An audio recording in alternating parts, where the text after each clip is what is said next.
तो hello students, आज के वीडियो में हम chapter number first class 10th का देख रहे हैं। पिछले वीडियो में हमने इसका सारा बेसिक्स देख लिया था, संख्याओं के बारे में हमने जाना था। आज के इस वीडियो में हम जैसे अंकगणित के आधारभूत प्रमेय और 1.1 के कुछ क्वेश्चंस देखते हैं। तो आइए शुरू करें। ये सभी हमने पढ़ लिया था। वास्तविक संख्या की अगर बात करें तो ये सारी चीज़ हम पहले पढ़ चुके हैं कि वास्तविक संख्याएं क्या है, परिमेय संख्या क्या है, अपरिमेय संख्या क्या है। यदि आपने पिछले वीडियो को नहीं देखा है तो पहले आप उस वीडियो को देखिए, जिससे आप इन संख्याओं के बारे में समझ पाएंगे। आज हम बात करने वाले हैं अंकगणित की आधारभूत प्रमेय, फंडामेंटल थ्योरम ऑफ अर्थमेटिक्स। इसके विषय में आज हम बात करने वाले हैं। तो अंकगणित की आधारभूत प्रमेय क्या होती है? प्रमेय की अगर बात करें तो प्रत्येक संयुक्त संख्या, या इसको हम भाज्य संख्या भी लिख सकते हैं। पिछले वीडियो में हमने भाज्य और अभाज्य के बारे में भी पढ़ लिया है। तो प्रत्येक भाज्य संख्या को अभाज्य संख्याओं के गुणनखंड के रूप में लिखा जा सकता है। देखो, अगर मैं कोई एक भाज्य संख्या लेता हूं, जैसे मैं लेता हूं 12, इस उदाहरण को इस तरफ लेते हैं। चलो ये यहां पर देख लेते हैं। जैसे मैंने लिया 24, इधर लेते हैं 12। यदि मैं इसके गुणनखंड करता हूं, लेकिन गुणनखंड मेरे को कैसे करने हैं? अभाज्य गुणनखंड करना है। तो अभाज्य गुणनखंड करेंगे सबसे पहले 2 से, तो 2 छके 12, फिर 2 से किया, 2 तिया 6, फिर 3 से करेंगे, 3 एकम 3। तो हम कह सकते हैं कि 12 जो है इसके अभाज्य गुणनखंड क्या होंगे? तो 2 गुणा 2 गुणा 3, या हम इसको लिख सकते हैं 2 कितनी बार है? 2 बार। तो यहां से लिख देंगे 2 की पावर 2 और गुणा 3। तो अंकगणित की आधारभूत प्रमेय यह कहती है कि किसी भी भाज्य संख्या को अभाज्य गुणनखंड के रूप में लिखा जा सकता है। अब लिखा तो जा सकता है। अब यहाँ पर एक बात और समझ सकते हैं कि यदि इसका क्रम में उलट देता हूँ, यदि मैं 2 गुणा 3 की जगह 3 गुणा 2 की पावर 2 लिखता हूँ, तब भी इसे गलत नहीं माना जाएगा, क्योंकि अंकगणित की आधारभूत प्रमेय कहती है कि प्रत्येक भाज्य संख्या को अभाज्य संख्याओं के गुणनफल के रूप में एक अद्वितीय तरीके से व्यक्त किया जा सकता है, जिसमें क्रम मायने नहीं रखता है। तो ये है अंकगणित के आधारभूत प्रमेय। यहाँ पर कुछ की पॉइंट्स हैं, महत्वपूर्ण बिंदु, इनको अभी समझ लीजिए। पहला है प्राइम फैक्टर्स। तो केवल और केवल अभाज्य संख्या ही होती है, जिनका हम गुणनखंड करेंगे वह संख्याएं अभाज्य संख्या ही होगी।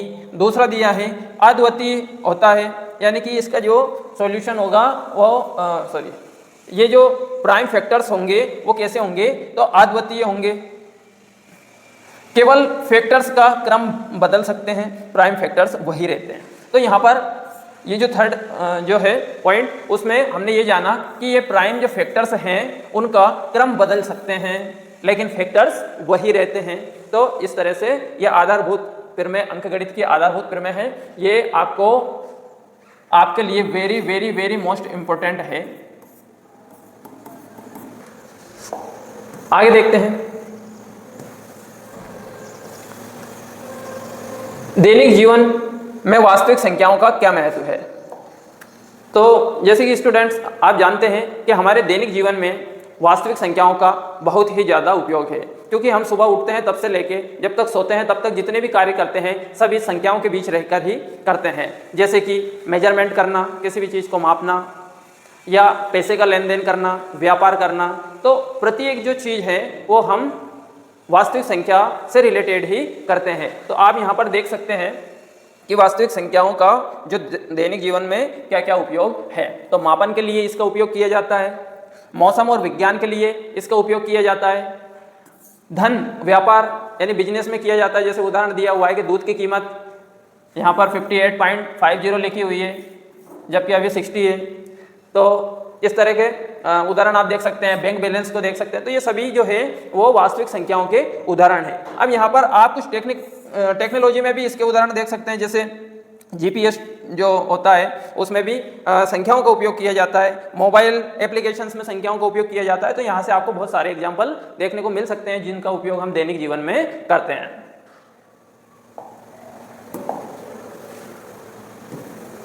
इसके बाद अगर हम आगे चलते हैं तो अब हम चैप्टर नंबर 1 का प्रश्नावली 1.1 को हल करने जा रहे हैं। तो यहाँ से शुरुआत करते हैं हम प्रश्न क्रमांक 1 से। प्रश्न क्रमांक 1 दिया है आपको कि निम्नलिखित संख्याओं को उनके अभाज्य गुणनखंडों के गुणनफल के रूप में व्यक्त कीजिए। तो आइए शुरू करते हैं। नेक्स्ट पेज पर हम फर्स्ट क्वेश्चन है 140।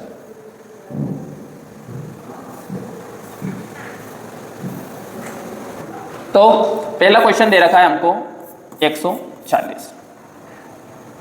140 को अभाज्य गुणनखंड के रूप में तोड़ना है। कक्षा 10वीं की स्टूडेंट होने के नाते एक बात तो मैं समझ सकता हूं कि आपको गुणनखंड करना तो आता होगा, नहीं तो हम यहां से देख सकते हैं कि 140 को काई से डिवाइड कर सकते हैं। तो सबसे पहले हम 2 से शुरुआत करेंगे। तो 2 7 14, 2 9 16, फिर 2 से 2 3 6, 1 बच गया, 10 हो गया, 2 5 10।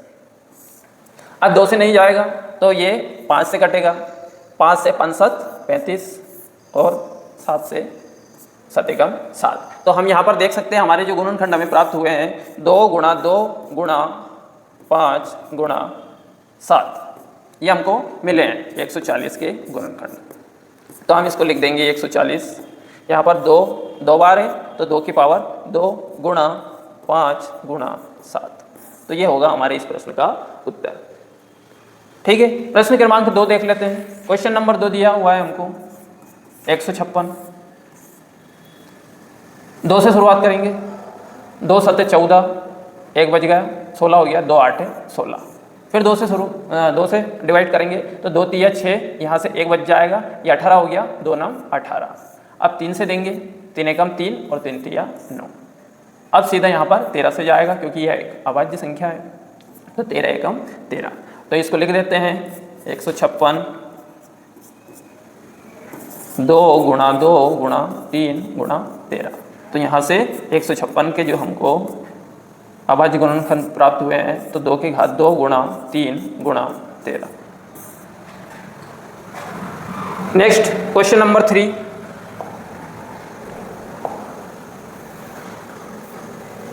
क्वेश्चन नंबर 3 है हमारा 3825।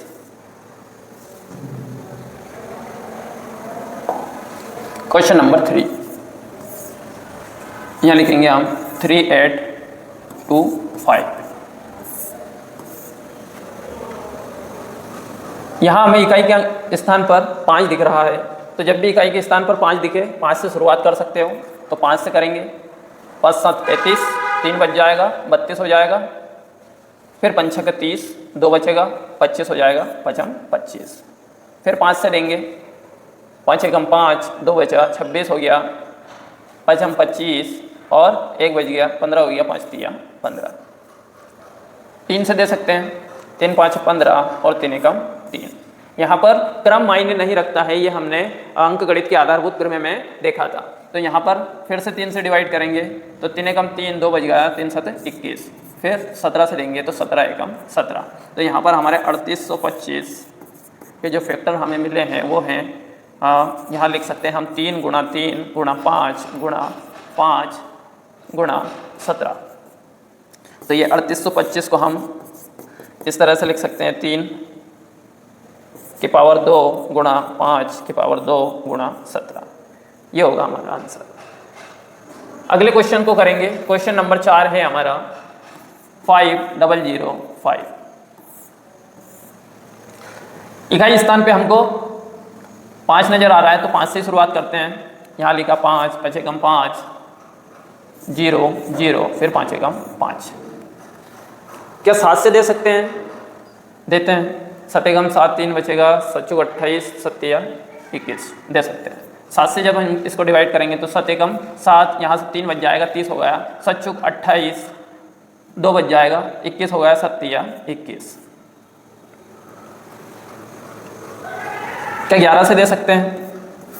11 एकम 11, 3 बच जाएगा, 11 33 और यहाँ पर हम 13 से इसको डिवाइड कर सकते हैं। जब तक 1 नहीं आता तब तक इसको डिवाइड करना है। तो हमारा 5005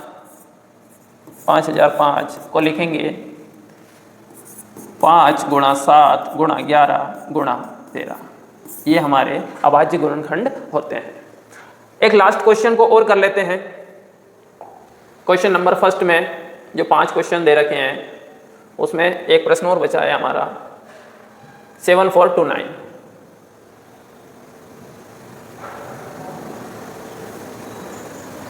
यही कर लेते हैं। Question number 5 7, 4, 2, 9। ये सीधा डिवाइड होगा 17 से। 17 चुके 68 6 बचा, 17 ते 51 9 बचा, नहीं 17 ते 51 हाँ 11 बच जाएगा 119। 17 से ये कट जाएगा तो 17 चुके 68, यहाँ से 6 बचेगा 62 हो जाएगा। 17 ते 51, अब 51 62 में से अगर 51 को माइनस करेंगे तो यहाँ पर 11 बचेगा और यहाँ पर 9 लिखा हुआ तो ये 119 हो जाएगा और 17 7 119 होता है तो ये हो जाएगा हमारा 17 7 119। अब इसको डिवाइड करेंगे तो ये 19 से डिवाइड होगा। 19 से किया 19 दूने 38, 5 बच जाएगा 57 हो गया और 19 दिया 57। और यहाँ से देखा जाए तो ये अब सीधा 23 से डिवाइड होगा तो 23 से कम 23। तो यहाँ पर 7, 4, 2, 9 के जो फैक्टर्स हमको मिले हैं 17, 19, 23। तो आई होप आपको वीडियो अच्छा लगा होगा। इस एक्सरसाइज को आगे और करेंगे। आज के लिए बस इतना ही। धन्यवाद।